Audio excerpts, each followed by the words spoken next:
Olá, pessoal, sejam bem-vindos a mais uma temporada do You Can Cast, o nosso podcast em homenagem ao Mês das Mulheres. E nesta temporada nós vamos falar também sobre as viradas de carreira que transforma as mulheres em líderes. E vamos receber uma querida amiga, Fernanda Brito, que hoje é Head de Produto da empresa Asis do Grupo Sankhya. Seja muito bem-vinda, Fer. Obrigada, minha amiga. Estou feliz demais de estar aqui com você. Muito legal. Bom, pessoal, nós estamos no mês das mulheres, né, Fer? E a gente sabe o quanto que é desafiador ser mulher, hoje em dia, principalmente no mundo corporativo. A Fer tem uma história brilhante aí de sucesso, mãe de 2 jovens adolescentes lindos, né? E concilia essa vida de mãe, né, com a carreira profissional. E a gente quer conhecer um pouquinho de você, Fer, antes da gente entrar mais a fundo aí, toda a sua trajetória. Conta um pouquinho para nós, de como que você construiu a sua carreira até chegar na posição que você está hoje como head de produto, né, na área de techs. É uma grande influencer aí também nessa área de techs, eu falo que é uma área para loucos, né, mas que Sim. loucos que entendem muito, e a Fer é uma dessas grandes influências nessa área. Conta um pouquinho para nós. Que bom. Então eu vou começar falando sobre um pouco mais sobre a minha personalidade, que eu acho que também influencia muito sobre aonde a gente caminha, né? Sou nascida no interior de São Paulo, uma cidade super pequena, mas eu sempre tive dentro de mim uma esperança, eu não sei explicar, assim, uma vida que lá fora teria, aqui fora, né? No mundo teriam coisas muito maiores do que na minha cidade, apesar de eu amar demais, é lá que eu me reconecto. Mas eu cresci num ambiente familiar também bastante turbulento, né? Meus pais casaram muito jovens, minha mãe engravidou de mim namorando, então eu sempre fui, desde cedo, muito buscar as minhas coisas. Então, quando eu tinha 15 anos, eu já comecei a trabalhar numa loja do Bom Retiro, porque eu fui atrás e falei, não, eu quero ter a minha grana, quero começar a entender como o mundo funciona. E de lá eu decidi fazer a minha faculdade de administração, paguei a minha faculdade trabalhando lá. E aí, por acaso, que eu caí na área tributária pelo estágio da faculdade. E dentro dessa área eu comecei a enxergar que tinha um universo muito diferente ali. Era um universo muito burocrático, é ainda, mas os caminhos foram me levando para a área de tecnologia por curiosidade também. Dentro da administração eu tinha ali uma visão muito 360, eu sempre fui muito exploradora, curiosa, e comecei a implantar software, né, dentro de uma oportunidade que eu abracei, uma proposta que eu recebi na migração do meu estágio para uma empresa de tecnologia. Não sabia absolutamente nada de tecnologia, de software tributário, eu só tinha atuado ali na área administrativa tributária. Mas eu fui porque, de novo, a minha personalidade sempre foi de abraçar aquilo que se passa na minha frente, eu vejo que tem um caminho promissor, né? Eu acho que é tão importante a gente sempre analisar o que está no nosso coração, mas as oportunidades que se abrem com aquilo que está se apresentando. Então, naquele momento ali tem oportunidade. E aceitei, comecei a implantar software. 15 dias me colocaram, eu e uma turma que começamos a trabalhar nessa empresa de tecnologia, que inclusive foi a MasterSaf, que hoje foi adquirida por uma grande empresa global de software tributário, mas colocaram a gente em 15 dias para um treinamento, e meu primeiro cliente, não sei se eu posso citar nomes aqui de empresas, mas foi uma grande empresa de bebidas, Ambev. E eu super nova, jovem, falei, vamos lá. Tava com medo, fui com medo mesmo. E comecei a implantar o software. Comecei a entrar em grandes empresas, entender os processos dessas grandes empresas. Sempre a implantação no software tributário. Tributário junto com grandes ERPs. Então, eu comecei a entender o universo do SAP, Oracle, softwares muito grandes ali que administravam grandes milhões e bilhões de reais ali nas empresas, e eu fui começando a entender como que o universo da gestão empresarial funcionava, né? Então eu não ficava só no tributário, começava a entender o impacto tributário na cadeia inteira. E isso começou a me gerar diferenciação dentro dos outros consultores, né? E aí foi que a oportunidade surgiu para eu trabalhar na multinacional de tecnologia tributária mesmo. Eu falei, bom, agora o jogo muda, porque eu estou do outro lado da informação. E aí eu comecei a entender como é desenvolver software para as empresas, né? E isso me levou a lugares também que eu tive que me reinventar muitas vezes, porque eu entendi que eu estava num ambiente extremamente masculino, extremamente, porque o universo de tecnologia hoje mudou muito, mas só tinham homens mesmo. Na área de engenharia, por exemplo, não tinha mulheres. Mas ainda somos a minoria, né? Somos minoria, exatamente. E o universo tributário, contábil, jurídico, mais ainda, né? É extremamente formal, é extremamente... não é nada solidário com as mulheres, né? Então, eu passei por uma época onde eu me vi... Hoje eu tenho essa capacidade de análise, mas na época eu não tinha essa sensibilidade. Eu comecei até a me vestir de um jeito mais masculino para estar naquele universo... Para se incluir. Exatamente, sem parecer que eu estivesse ali usando a minha feminilidade para... E no fim não é nada disso, né? A gente pode ser quem a gente é, a gente pode ter o nosso estilo, saia ou não, ou calça, ou tênis, mas não por conta do ambiente, mas porque a gente decide. Mas eu me vi por muitos momentos em reuniões, rodas de conversa e até em eventos que eu tive que me adaptar por conta disso. E a vida foi me levando a explorar possibilidades na carreira, justamente porque eu não aceitava também algumas situações e eu me colocava de uma maneira diferente, né? Não me impondo, mas, obviamente, exercendo persuasão através de pensamento crítico, questionamentos, análises e sempre fazendo conexões, assim. Eu sempre falo que, na nossa carreira, principalmente na liderança, se a gente quer galgar um espaço realmente de liderança, a gente precisa colaborar com as outras áreas. Sim. Então, eu sempre tive uma característica de estar próxima da área comercial, mesmo que eu estivesse na área de tech, né, de inovação. Sempre estive ali com a área de prospecção de negócios, ou então o time de engenharia ia lá e procurava entender como eles trabalhavam. E aí isso foi me dando oportunidade para que a gente... construísse junto. Legal. Né? Então, acho que isso também é um fator que eu tenho de destaque que eu gostaria de trazer. E, Fê, você começou a estagiar com qual idade, né? Já na área de tech? Na área de tech, eu tinha 19 anos. 19 anos. Por né? aí, 19 anos. E o legal que eu percebo aqui em São Paulo, eu sou mineiro, vocês sabem, né? Em Uberlândia a gente não tem tantas opções, né? Mas aqui em São Paulo a gente tem um leque de oportunidades e você colocou, já começou em grandes empresas, né? E isso ajuda a moldar muito, né? A gente acaba tendo um ganho muito aí de desenvolvimento. Muito legal. E, Fê, eu comentei que você é mãe de 2 jovens, Sim. né? Me fala como que é como que foi e como que tem sido, né? Administrar uma casa, educar 2 meninos já adolescentes, né? E ainda conciliar com a carreira. Eu até gostaria de começar com uma passagem muito importante da minha vida, que acho que foi uma virada assim de chave na minha cabeça, porque o Luca, meu filho mais velho, ele tem 17 hoje. Até me emociono porque são minhas vidas. Tem o Lorenzo de 12. E o Luca, quando ele nasceu, eu trabalhava numa grande empresa, uma multinacional de tecnologia, implantando software com SAP, numa empresa de óleo e gás imensa. Estava super bem. E o Luca, ele nasceu e era bebê, e eu amamentei, comecei a deixar na creche, aquela coisa toda, vamos que vamos. Quando ele fez próximo de 1 ano, eu falei, poxa, tem algo errado, ele tá ficando muito doente, né? Pega gripe, coisa assim. Eu pedi demissão da multinacional para ficar com ele. E veio, só que eu tenho esse meu lado empreendedor, intraempreendedor. Eu sempre trabalhei meu primeiro emprego era uma empresa de moda. Eu falei, vou abrir uma loja de roupa. Abri uma loja de roupa.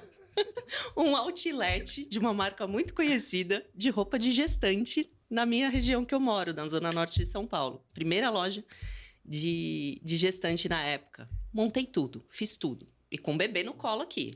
Então, a gente acha também que a gente... Mulher Maravilha. Mulher Maravilha. E essa loja durou quase 2 anos. Foi uma experiência incrível. Obviamente, deu errado, né, gente? Eu nunca tinha trabalhado com varejo, perdi uma grana, mas foi um aprendizado sensacional. Depois eu vendi. E me divorciei nesse processo. de venda da loja, transição, voltei para o mercado corporativo e aí eu entendi. Ser mãe, para mim, né? Cada um tem suas escolhas, né? Inclusive, as mulheres hoje podem escolher não ser mães, e tá tudo bem. Mas eu sempre tive o sonho de ser mãe. E eu comecei a entender que ser mãe é também a gente priorizar a nossa felicidade. O fato de eu ter pedido a conta para ficar com ele, ou ter querido conciliar ele junto com o trabalho ali no mesmo momento, aquilo não me deixou feliz.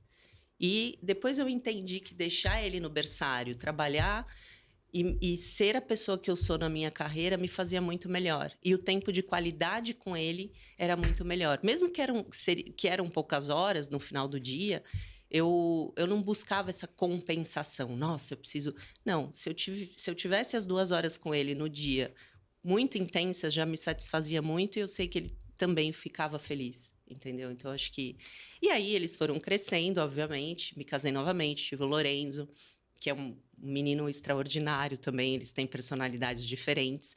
E o desafio também é a gente começar a vê-los crescer e a gente também se transformar como mulher, como mãe, porque quando eles não têm ainda opinião, né?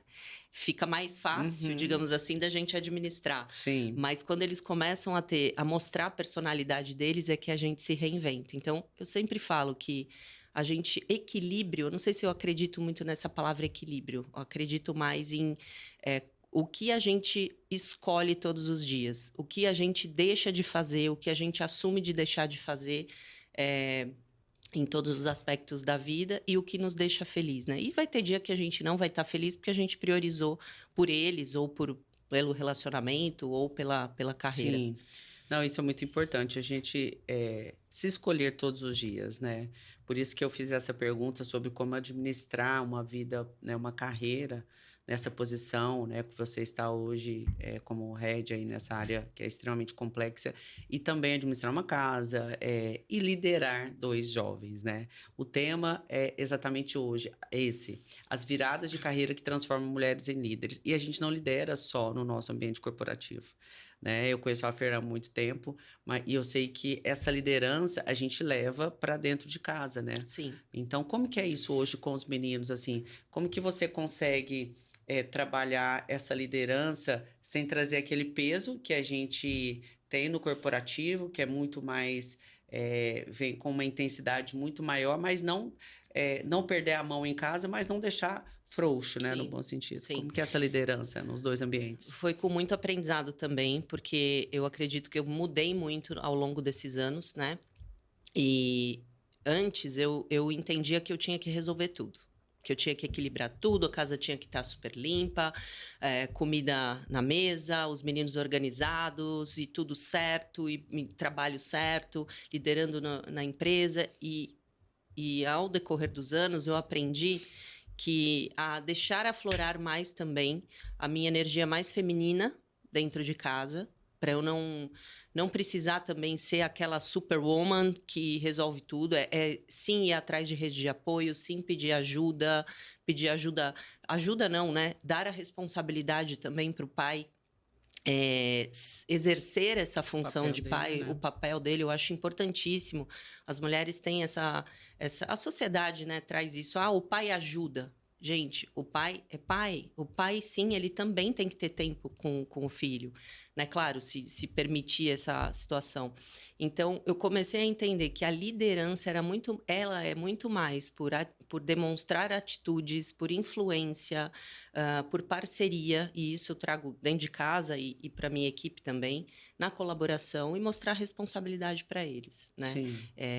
Eu comecei a entender que eles têm também um papel na sociedade. Então, meninos, vocês têm que ter responsabilidade, porque um dia vocês serão homens e homens numa sociedade onde as mulheres são muito protagonistas, né? Sim. E a gente está educando jovens, né, homens aí, para realmente respeitarem o espaço que as mulheres também merecem ter, porque nós ainda vivemos numa geração onde a gente luta por esse espaço. Então, até a nossa comunidade, ela foi criada justamente para a gente se fortalecer e a gente abrir caminho para as que estão vindo, né? Porque a gente tem lutado, né? Muitas que vieram antes de nós já lutaram e a gente tem que continuar abrindo esses caminhos. E Fê, você comentou que, né, você começou como estágio, galgou aí vários desafios na sua carreira até chegar nessa posição que você está hoje. Que momento dessa jornada que você saiu dessa posição mais operacional para a posição de liderança? Qual que foi esse marco e como que foi esse processo? Sim, isso foi bem interessante, porque não é um processo também que a gente reconhece muito fácil. Deixar de executar algumas coisas parece fácil, né? Mas não é. Não sei se você passou por isso, mas a minha primeira oportunidade como manager mesmo foi numa multinacional de tecnologia, onde eu tinha uma responsabilidade de montar estratégias e não necessariamente executar.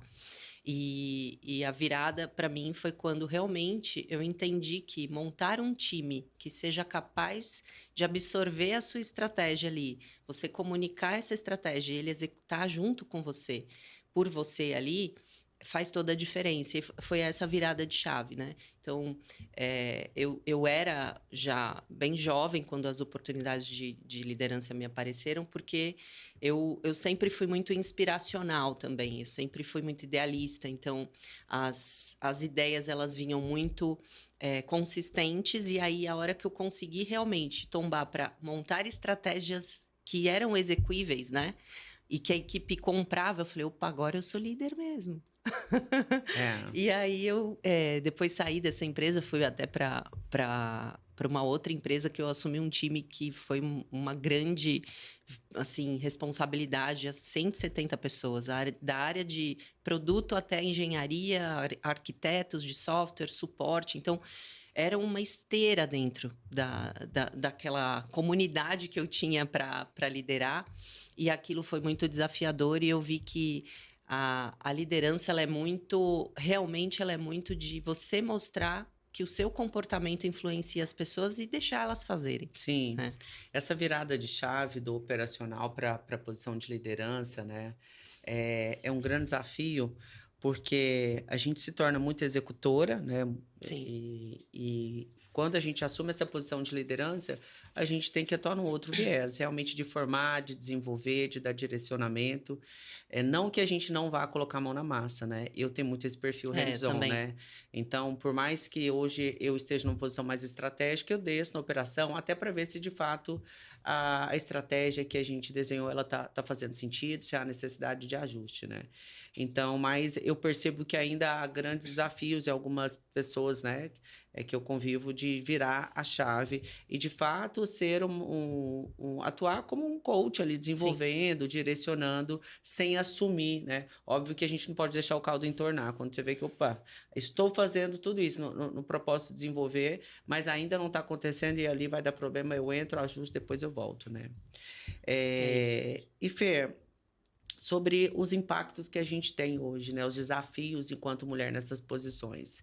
Na sua jornada, eu acredito que você tenha vivido vários desafios, né? Aqui, pessoal, a gente não quer se posicionar e o nosso propósito não é levantar nenhuma bandeira de feministas, né? É, de fato, buscar a equidade, porque, como a Fer colocou, a gente tem uma energia que ela é muito importante, assim como os homens também têm. E Tem. quando essas energias estão equilibradas, isso traz um ganho para a sociedade como um todo, para o ambiente que nós estamos falando do corporativo especificamente, né? Mas ainda há um desequilíbrio. E aí, me conta quais foram os desafios que você encontrou na sua jornada, onde você precisou, às vezes, usar mais ali a energia masculina e o Sim. desequilíbrio que isso trouxe para você, porque traz, viu, gente? Por mais que a gente, às vezes, vocês façam a leitura de que, nossa, né, é uma força, às vezes não é aquela força que a gente deveria estar usando, né? Mas é um caminho que a gente encontrou, né, até hoje, para a gente conseguir ter o nosso espaço. Conta Sim, pra gente aí esses desafios. exatamente. Hoje eu acho que a gente já consegue ter homens que entendem que trabalhar junto não significa para eles perderem a masculinidade, mas eu passei por situações onde realmente eu fui tratada como a frágil ali da situação, então eu tive que me impor mais mesmo. E essa imposição, muitas vezes a gente passa por, hoje ela não tá bem, hoje ela tá de TPM, hoje ela, né? E a gente ouvir esse tipo de coisa e, ao mesmo tempo, eu continuar, eu seguir. E alguns homens que eu trabalhei, e até hoje eu tenho homens que trabalham comigo, que eles já conseguiram se conectar com essa energia feminina. Essa energia onde a intuição ela existe, onde a percepção, o repertório, a delicadeza, você não precisa elevar a voz, né? Mas isso também eu acho que é um exercício de conexão, mas é muito desafiador. E eu falo também em casa, né? Às vezes eu faço junto com os meninos algumas coisas para passar essa percepção de que dá para fazer e depois eu deixo eles fazerem. Sejam tarefas de casa, sejam exercícios de escola, sair sozinho na rua. E eu vejo que com a equipe é a mesma coisa. E às vezes a gente mostrar que intelectualmente a gente é capaz, a gente também ganha uma posição que a gente não precisa se masculinizar. E eu tenho visto que os homens estão começando a entender que essa equidade, ela existe porque as mulheres têm a capacidade multidisciplinar, sim, de cuidar da casa, de ter um pensamento crítico na empresa, de cuidar da sua vida pessoal. Porque até então, né, a mulher era dentro de casa. E não tem problema nenhum também. Tem muitas amigas que querem essa opção e tá tudo bem também.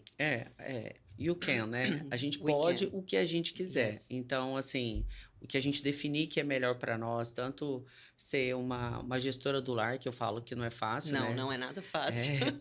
Quanto, né, ser uma CEO de uma empresa, ser uma head aí né, no corporativo, né?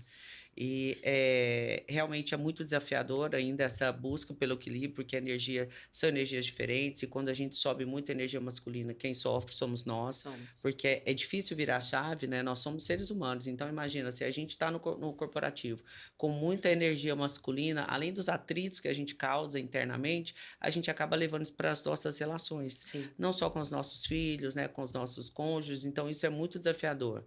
Imagina, né, vira a chave, subo, desligo, né? A gente não funciona assim, né? Mas tem uma coisa interessante também que eu percebo, que aí a gente está aqui falando muito sobre esse movimento de fortalecer as mulheres, né? De como que a gente precisa se conectar mais, se apoiar. A gente vê que os homens, eles se apoiam muito, né? Sim. Em qualquer circunstância, se conhecendo ou não. Mas ainda, as mulheres, a gente não vê isso, né? Do outro lado, as mulheres não se apoiam como deveriam. E esse movimento, né, que eu estou criando é justamente para isso, para a gente tirar o personagem. E aí, gente, é algo muito genuíno. A gente tem que se doar, a gente tem que se conectar sem um interesse secundário, né? E aí, Fer, trazendo para a nossa pauta aqui, do corporativo, qual o impacto que você sentiu na sua carreira de não ter outras mulheres se apoiando? Onde você falava assim, poxa vida, que ela poderia estar me apoiando, aquelas puxadas de tapete, aquela briga, o alter ego, né? Como que foi para você? O que você teve de impacto aí? Sim, já levei muitas puxadas de tapete, de homens e mulheres. E quando vem de mulher é muito pior, porque você vê que realmente as mulheres... Tem algumas, né, que por frustrações próprias, elas não conseguem se espelhar nas outras, porque inspirar, né, elas se comparam. E eu acho que a gente tem que parar de se comparar. A gente pode se espelhar, né, no que fazer e no que não fazer. E foi muito difícil, porque às vezes a gente só espera que a gente possa ter um espaço seguro para mostrar também uma fragilidade, né? Um espaço ali que eu vejo que os homens, eles têm mais facilidade mesmo de compartilhar fragilidades consigo, com a comunidade deles ali. E eu admiro isso nos homens. E o fato da gente buscar protagonismo, a meu ver, não é para eliminar a energia masculina do homem. Eu acho que é muito necessária. Os homens, eles têm um papel extremamente importante na nossa subida também, porque eles trazem um outro olhar que complementa o nosso, né? Sim. Então, E isso é importante também de dizer. Então é complexo a gente pensar que ainda existem mulheres que não se apoiam. Então acho que esse movimento me dá muito orgulho, porque é realmente uma puxando a outra para cima, se espelhando. Cada uma tem uma característica, seja física, seja do jeito de se vestir, de se portar, repertório de vida. Então é muito mais, vamos aprender uma com as outras. Sim. Né, do que querer passar uma. Não é uma corrida, né? Não é uma competição. Exatamente, assim, a gente inspira outras mulheres, né, o nosso testemunho de vida, ele ajuda outras mulheres a galgarem novos passos dentro da sua carreira. E aí, aproveitando essa sua fala, agora aqui para quem nos ouve, né, para as mulheres e para os homens também, mas direcionando muito para as mulheres, tem muitas mulheres que estão nos acompanhando e que sabem que tem um potencial, mas elas ainda não tiveram a coragem de dar o próximo passo. O que você diria para elas, assim, olhando para toda a sua história, que você comentou que você tinha medo, mas ia com medo mesmo, e é bem essa linha aí que eu gosto, né, também de... Eu falo muito pro Luca, né? Eu falo, cara, todo mundo, independente da posição que você tiver, você pode ser o CEO da empresa. Já tive relatos de um CEO que foi abrir um evento e que falou assim: e aí, como que foi? Nossa, me deu uma dor de barriga. Eu, poxa, ele é o CEO. Todo mundo, nós somos seres humanos, Sim. né? Então, tem muitas mulheres que estão nos ouvindo e que sabem que tem um potencial, mas elas ainda têm o receio de dar o próximo passo, porque esperam e acreditam que precisa estar 100% preparado e ninguém está 100% preparado.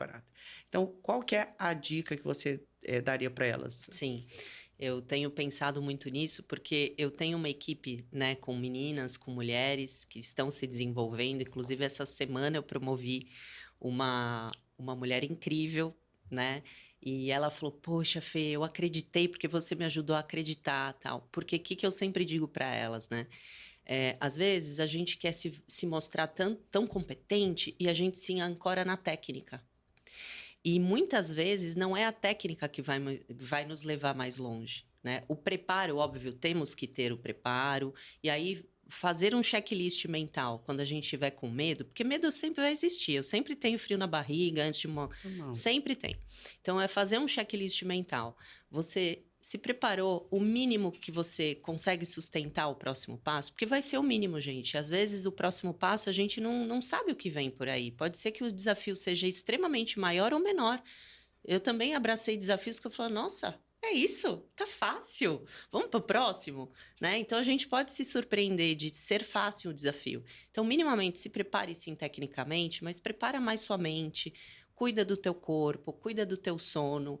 E isso é muito real, assim. Cuida da tua energia, tua espiritualidade, porque Deus vai guiando a gente. Às vezes a gente faz algumas escolhas e Deus fala, é por aqui, vira à direita agora. Aí você já começa a criar a sua intuição para ir ali ou acolá.